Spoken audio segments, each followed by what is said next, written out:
As reviewed last quarter, we expect to generate adjusted Ebitda of between $20 and $22 million in fiscal 2021, and we are pleased to be off to a very strong start toward this objective.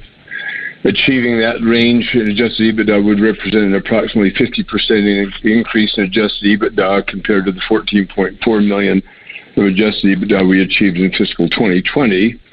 And also, as we've noted previously, our target is to see adjusted EBIT now increase by approximately $10 million per year every year hereafter, to at least to approximately $30 million in fiscal 2022, to $40 in 2023, and so on.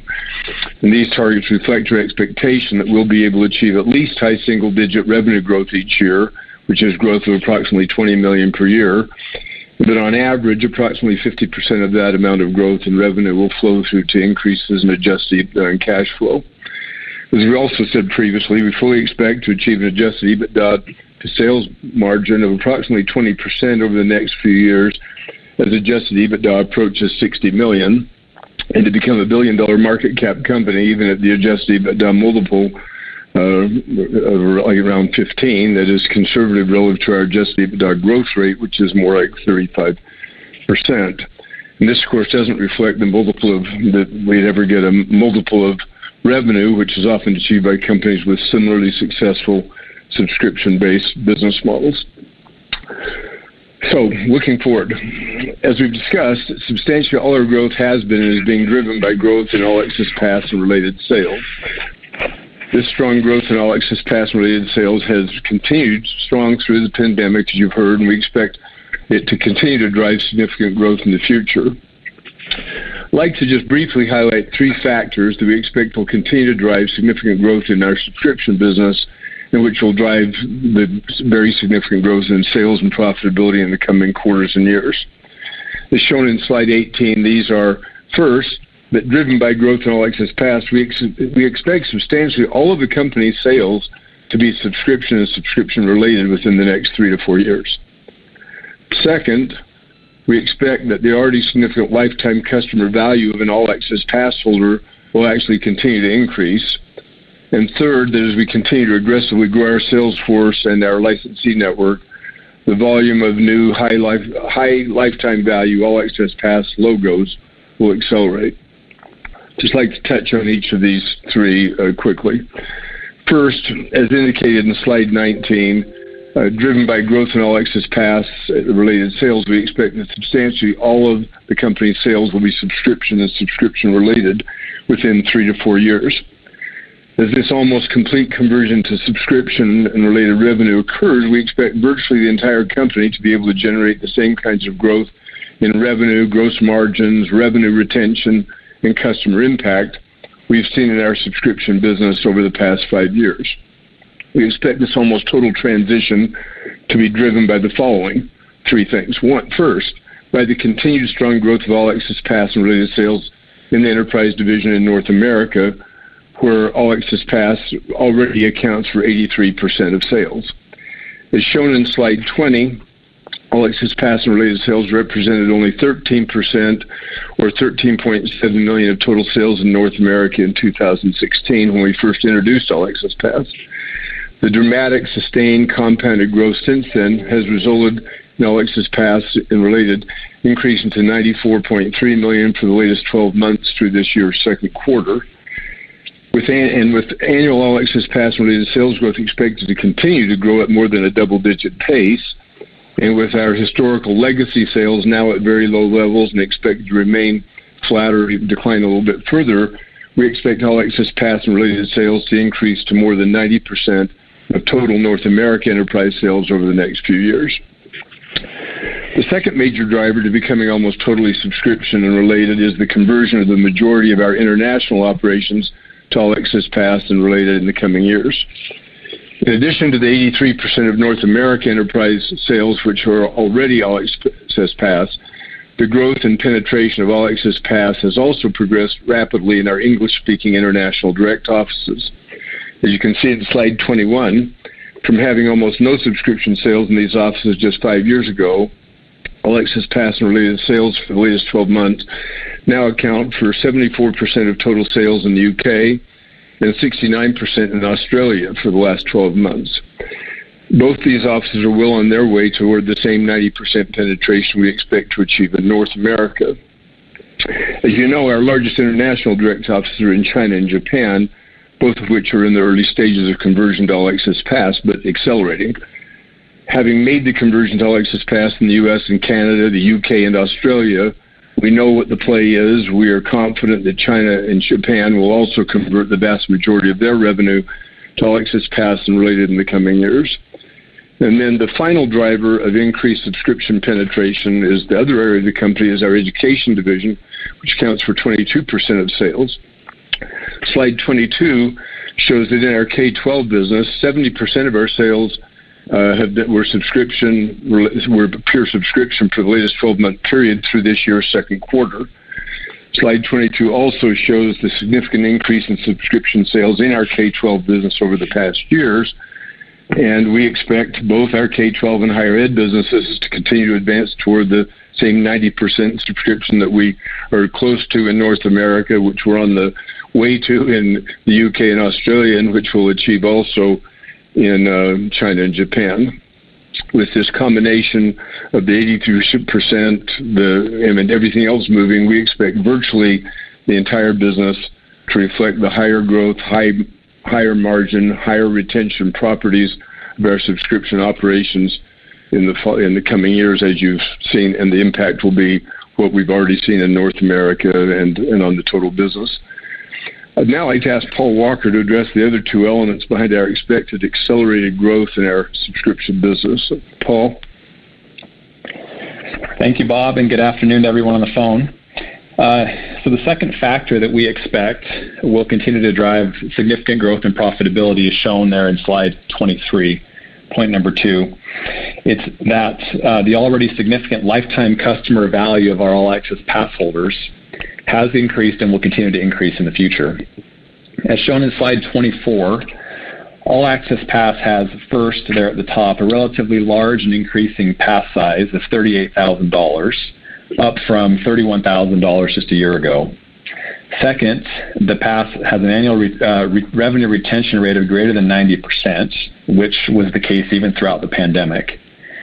Third, a services attachment rate of 44%, and I think important to note that that's up from just 17% a few years ago. The combination of All Access Pass, the pass itself, and the related attached services now total approximately $55,000 per pass holding customer, and that number's continued to increase. And then fourth, is shown here, the blended gross margin on the pass and the related services combined have a gross margin of greater than 85%. These strong economics are driving a very significant lifetime customer value. In fact, this customer value is quite a bit higher than we had under our previously legacy pre-subscription model.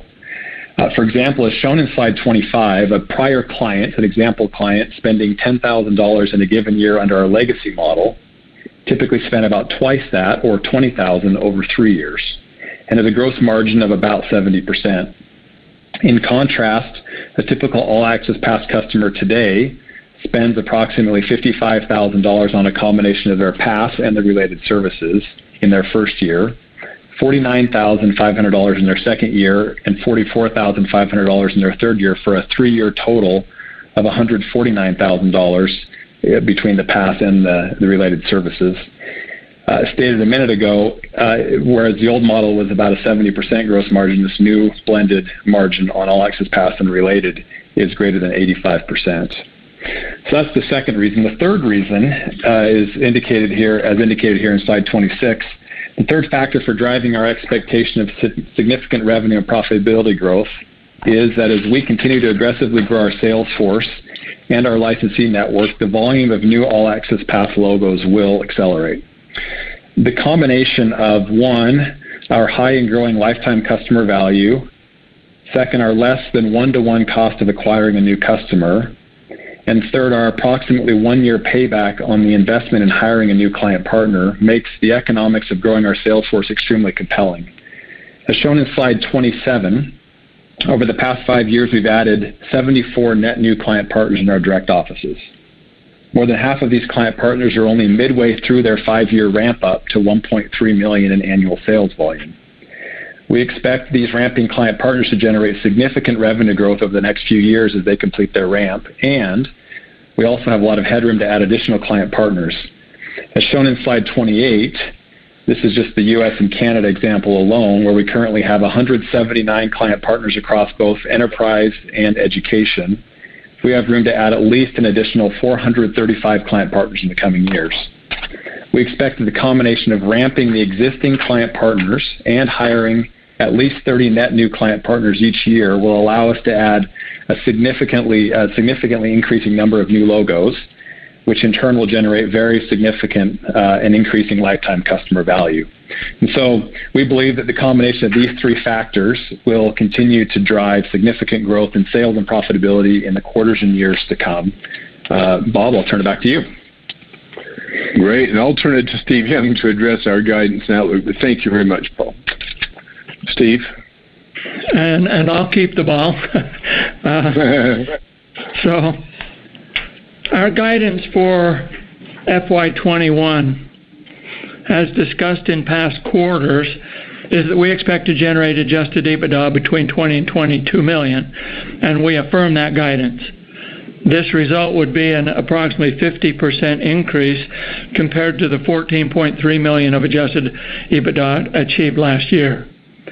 This expected growth reflects everything that Bob and Paul talked about, including the continued strong performance of our North America operations. Underpinning this guidance for the year are the following expectations that we talked about last quarter and that are still consistent with our year-to-date results.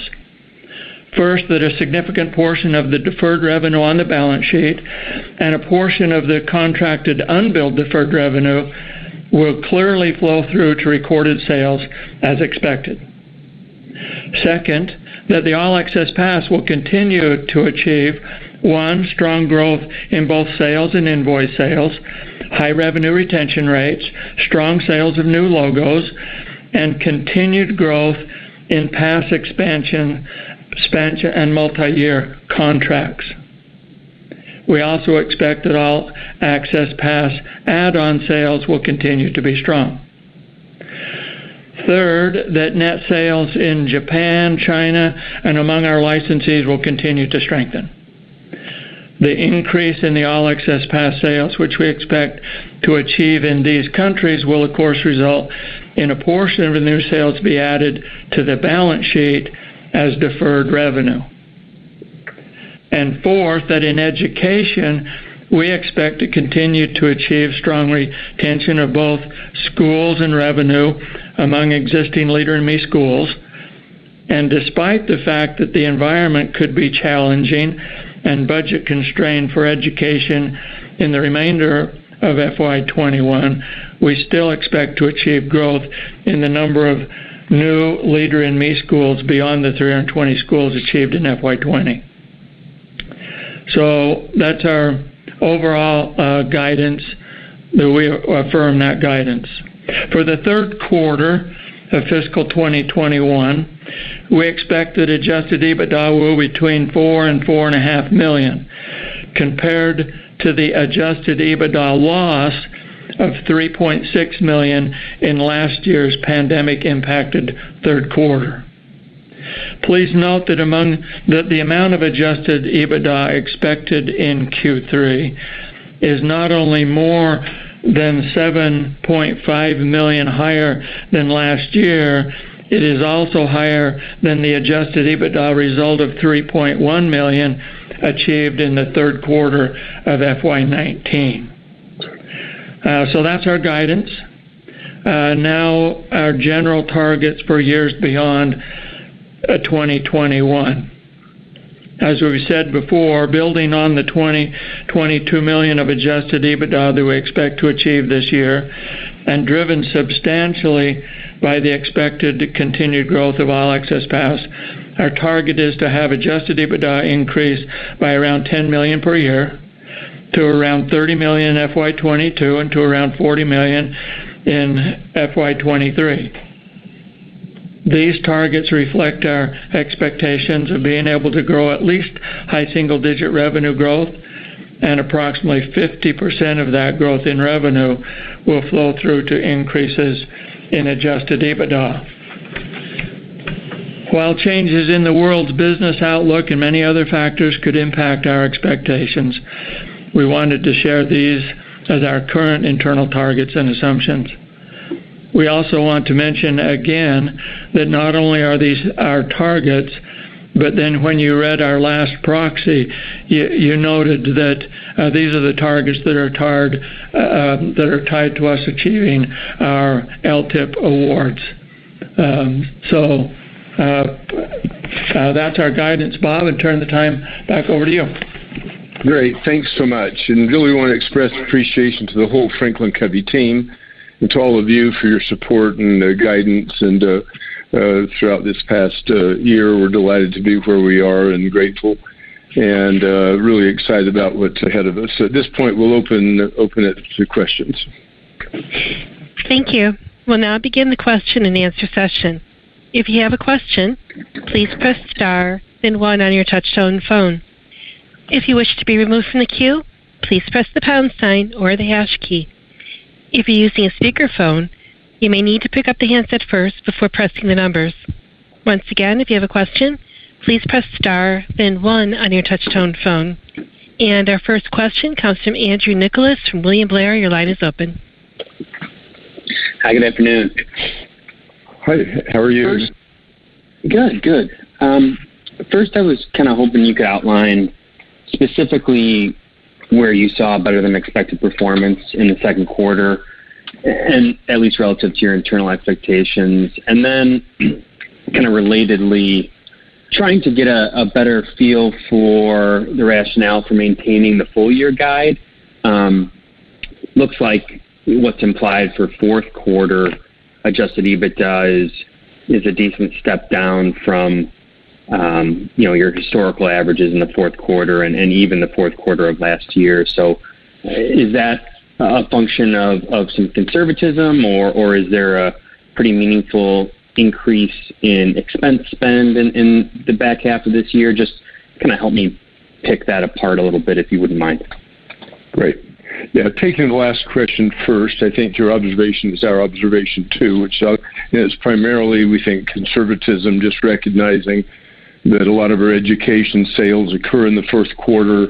That environment continues to be uncertain, although, like we said, we feel there's some good things there. And it just felt like, while the trend being up versus expectation in the first and second quarters and feeling good about the third, it's possible that at this time next quarter we'd be adjusting our guidance. We just felt like, it was probably wise just to get a better handle on where education's looking going into the fourth quarter, which we'll have a really good handle on, we think, by May and June. So it's really primarily that. There's no expectation of anything, any of the existing trends not continuing, if that's helpful. We will have some additional spend that'll be in the function of new hiring of new salespeople, which we have new sales classes coming on. Those aren't massive incremental investments, but those are some.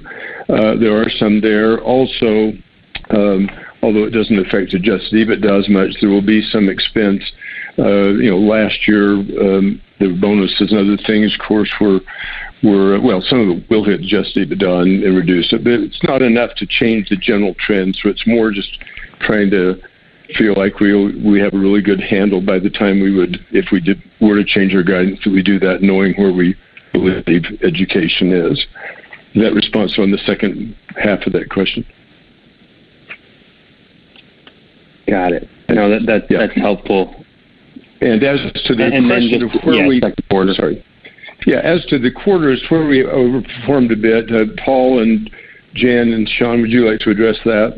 There were a couple of areas of overperformance. Yeah, sure. Hi, Andrew. This is Paul. I'll just take a quick comment on first of all, as noted in the prepared remarks, All Access Pass, it continues to chug along and do very, very well. And so we saw great growth there in the number of new logos. Revenue retention stayed high again, and services have come back quite nicely. and even a bit ahead of where we maybe thought they would have been in the second quarter.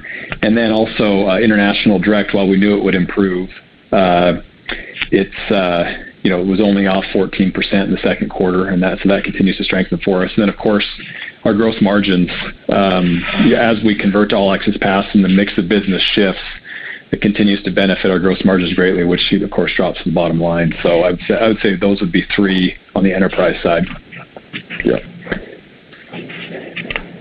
Got it. No, that's all helpful color. And then maybe as my follow-up, Bob, you mentioned it in response to the second part of my question earlier, or touched on it a bit, but just kind of sticking with education, I was wondering if you could speak a little bit more to kind of how you're seeing that recovery unfold, what the cadence might look like there, and maybe, at what point are you anticipating returning to pre-pandemic revenue levels? Is that something we can reasonably expect in fiscal 22, or is it another year or two out from there? Yeah, great. Thanks. Sean, would you like to address the first part? I'll just do it at the very end. Yeah, sure. Thank you. So I think that here's what we're seeing right now is we're starting to get a lot more phone calls accepted, visits accepted. In the first quarter, our delivered coaching days were down 55%. This quarter, they're down about 24%. We expect them to be up in the third quarter by probably about 25%. So it's going the right direction. So we're having more opportunities to get into schools. That's a really good thing. Schools are opening up. It's different by state, by county and district, but that's a positive trend. And our retention has been strong, as you can see. We've been up about 300 schools compared to last year in terms of the number of schools that we're maintaining. The thing that's still a little bit uncertain is just decision making by some of the districts, and people are still kind of holding out longer than usual. So we do believe that we'll get more schools in the fourth quarter than we did last year. We brought in 320 last year. We think we'll beat that this year. And it's hard to say, but I think that it might be mid-year next year before we fully recover next fiscal year. But the trends are going in the right direction, and we expect things to improve in the third quarter and the fourth. Bob, what would you add? Yeah. No, that was great. And I would just put really hardly anything. The only thing I'd add is just to get perspective on numbers, that in fiscal 19, we added 520 new schools. Last year was 320, which was amazing in a way, given the environment. As Sean said, we think we'll do somewhat better than that, maybe close to 400 this year, but expect to be kind of back on that track to 500 plus next year. So, got it. And then, sorry, just if I could squeeze one more in on education. How much of your targets for 22 and 23 are dependent on kind of a reacceleration in that business? And I'm just kind of thinking about, if there is some disruption to the fall calendar or into next year's school year, if that is a meaningful deterrent, or if you think that kind of the momentum in the enterprise business is enough to overcome that, at least temporarily. That's a great question. That's really a great question. And the short answer is that our guidance, our outlook of being able to generate 10 million or so of Ebitda growth a year is really not very dependent on either the growth of education or even our international operations, because All Access Pass and related sales have been growing by close to 20 million a year on their own in North America and the UK and Australia. And so just if those keep on pace, that's 80% of what we're talking about does not include much, does not include a big recovery, or none of it requires a big recovery. And when we gave those numbers, we knew it was a little uncertain, so we felt like we should just assume that education and international recovered more slowly. They're doing better than we thought at the time we gave that outlook. So most of the outlook is driven by North America All Access Pass sales. Great. Thank you. Have a good nice weekend. Thanks for the great questions. You all too. Thanks. And our next question comes from Marco Rodriguez from Stonegate Capital. Your line is open. Hi, Marco. Good afternoon, everyone. Hey, guys. Thanks for taking my questions. Thank you. I was wondering if you could maybe spend a little bit more time on the sales force and the client partners. Just kind of wondering what sort of activities you might have you're expecting rather in the second half of 21. Are there maybe any sort of new different incentive structures you might be playing around with, or thoughts as far as accelerating pace of hiring or changes in hiring strategies, any sort of marketing events? Yeah, Paul and Jen, do you want to address that? Jen, do you want to take that one? Yes. Thanks, Marco. Jen Colosimo. In terms of what we're seeing and what's driving the acceleration is really the ecosystem of the hiring happening and a strong sales enablement process around onboarding. We're seeing them get much quicker starts, which has been wonderful to see throughout the pandemic. That linked up with what we're seeing in thought leadership. We have increasing exposure in thought leadership in terms of article placement, what we're getting in terms of podcasts and more social. It's the ecosystem of marketing, the sales enablement, and a really strong management team executing on strategy and building an inclusive environment. So all of those together have accelerated what we're seeing happening in terms of our onboarding and our ability to continue hiring at the pace that we have. Paul, what would you add? I would just add, I think it was great. I would just add that we've recently added one more recruiter to our staff of internal recruiters, recognizing that we're going to accelerate the number of new client partners being added. So now we have a team of 6 that do that full time for us, in addition to what Jen said. And then as far as down the road, I think we'll look at, as we grow towards having many hundreds of client partners, for example, just in North America, I imagine the structure will look a little bit different there, and we might. Up to this point, we haven't really divided our sales force out among different sized organizations. I think we're having discussions. Well, I don't think we are having discussions about that. I think in the years to come, we'll do some of that we think will even accelerate our ability to add more client partners in earlier, and we might get to a point where we're actually north of net 30 a year. Got it. Very, very helpful. And then kind of sticking around with the client partner activities, just obviously given the pandemic, and you had a slide in your presentation where a lot of the interactions, or the vast majority of the interactions, have shifted to kind of an online delivery model. Now that the vaccines are sort of rolling out, how are you guys kind of thinking about that impact as it relates to client partner travel? And maybe if you can speak to what you might be expecting, or how you're thinking about your overall employee base and the whole work from home experience. Paul, I can speak to that. Great. Thanks, Jen. Of course, Marco, if a client wants to see us face-to-face, in fact, I was on with several client partners today that have face-to-face meetings scheduled, lunches, breakfasts, events at their office space. If that client is returning, whether to a hybrid model or to an all-in office model, we, of course, want to meet with them. So it really is very client-dependent, as you see in the marketplace, what that client is expecting to do and how they'll hope to interact with us.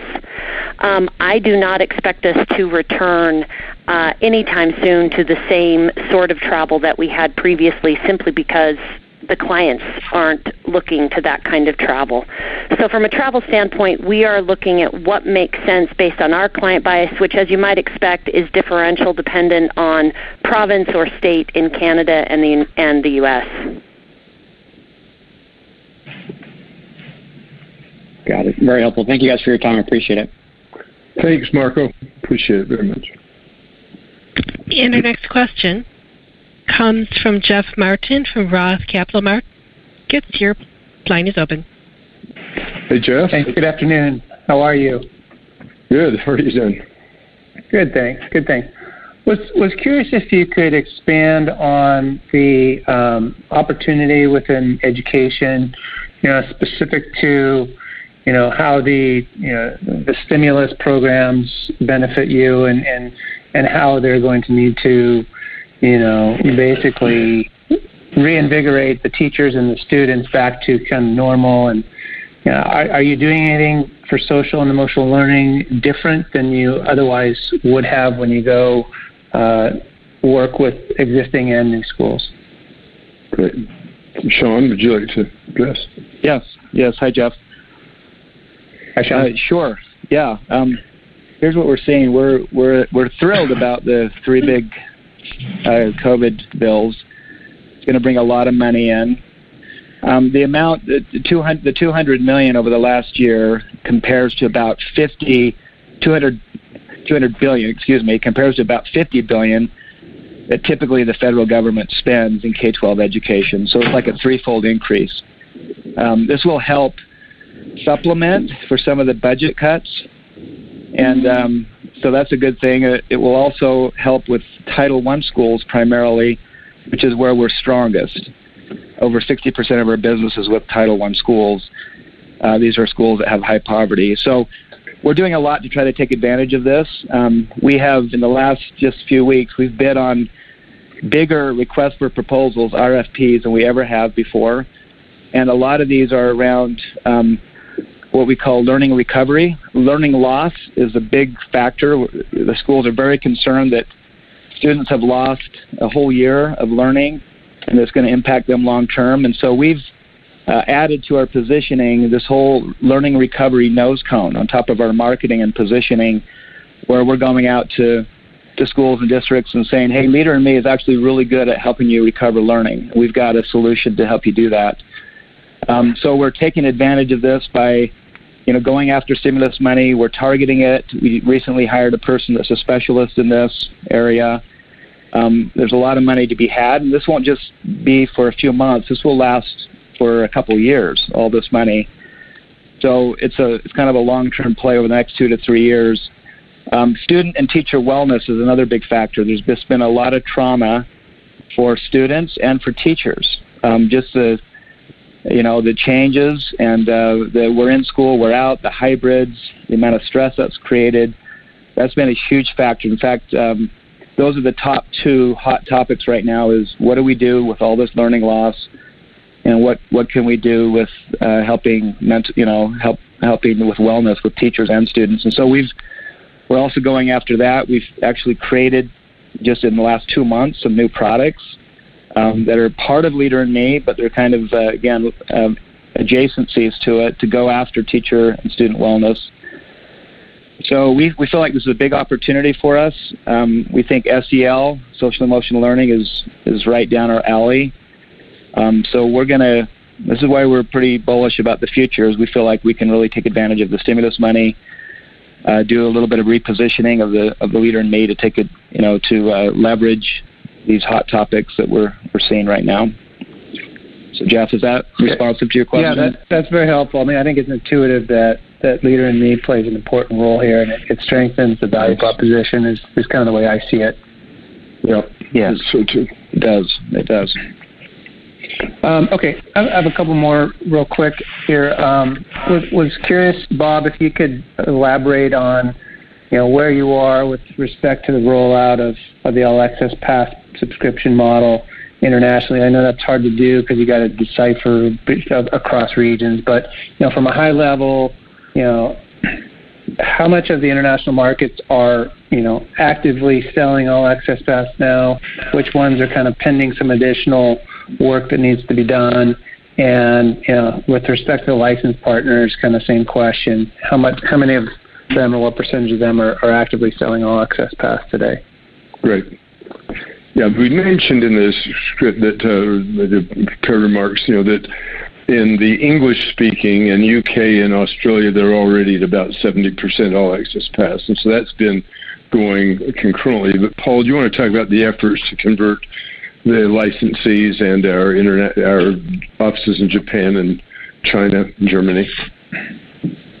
Yeah, you bet. Hi, Jeff.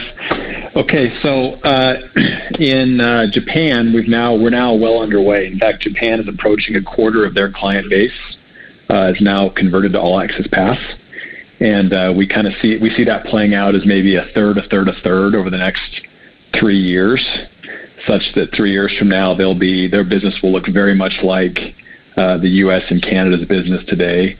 And as Bob mentioned, that's driving our ability to say we think that in 3 to 4 years' time we'll have 90% or so of the whole company will be subscription related. So that's Japan. They're a quarter of the way in. Probably get to a third by the end of this fiscal year, and then we'll move on from there. China is right on their heels. We have the portal up in China. It's up and running. We're doing a significant amount of sales training, getting all the things we did in the U.S. and the UK and Australia to get to where we are. We're doing in Japan, and now we're starting to do in China. And they'll probably be on a similar path to Japan, probably trail 6 or 8 months, just because they're not quite there yet. But we're starting in China. We've actually sold a couple of All Access Passes. Have a really interesting one we're excited about right now that we're talking with a client over there. I think it's important to note that in China, we do a lot of delivery to U.S. multinational and other multinational companies that have a presence in China. So we're delivering the All Access Pass to clients all over in China right now, but we're talking specifically here about sales made in China to companies in China, and that's where we're just getting going right now. So that's Japan and China. In the licensee partners, that business is growing. All Access Pass is growing pretty well inside the licensee operations. We have one of our partners in the Benelux region. Their business looks now like the U.S. They're right near 90% of their business is now All Access Pass and related. Our Middle East operation is well north of 50% All Access Pass and related. Singapore, Hong Kong, Taiwan, they're about a third of the way there. So we're pleased.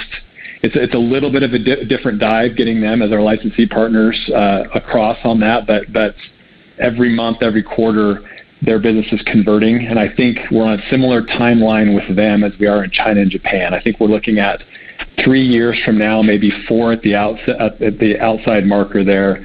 Substantially everything in enterprise, whether it's direct or licensee sold, will be at that kind of 90%-ish All Access Pass and related. Yep. And Jeff, and the thing, of course, as it relates to the whole business model, and that's why you asked the question, but when you start having more than 90% retention of all the revenue around the world versus the old model, which was 60 or 65, and starting from that base every year, and then with a new customer engagement model allows you to stay inside with clients and help those clients to grow and expand and increase their lifetime value. It's both strategically and financially a very different thing as you're seeing in North America. So. Sure. No, that's great detail. Thanks for that. And then final question is with respect to gross margins. I mean, you detailed the All Access Pass model is generating for mature clients, generating 85% gross margins. Is that what you're seeing across the client base, or was that a unique example? And where do you see, once you're fully rolled out with All Access Pass to the degree that you are in North America, internationally, where do you see the gross margin profile of the business looking like at that point? Yeah, I think and Steve, you may want to add some things to this. I'll just maybe set the context and say that the 85% gross margin is a pretty good balanced what it should be for an All Access Pass client, because that's a balance of subscription plus 45% services, so it gives you that blend. And so, as directionally, as as that becomes the norm across the world, that our margins will continue to creep up as they have.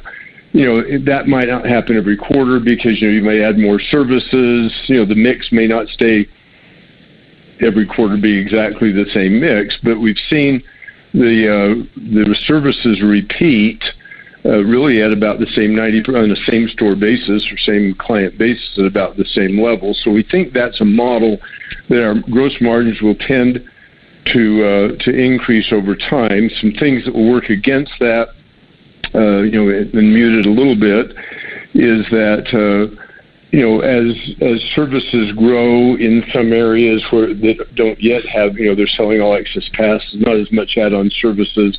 They'll get to 85%, but it won't be. It could mute the overall companies a little bit as that happens. But I think overall, you can think of a world where the margins will move toward that, and we'll always have 10% of our legacy, because that's a good way to act. Somebody has a corporate meeting and they want to invite one of our consultants to come and deliver training there, and they don't yet. That's a lead-in to do an All Access Pass, or somebody gives a speech, and so we'll always have 10% of it that'll be that, but the rest of it will tend to move toward that. I don't know, Steve, what you would add to that.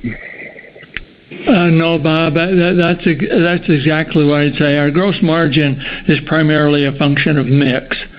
The pandemic, one of the benefits of the pandemic, if you will, or one of the impacts, is the mix shifted toward subscription. So just as Bob was saying, if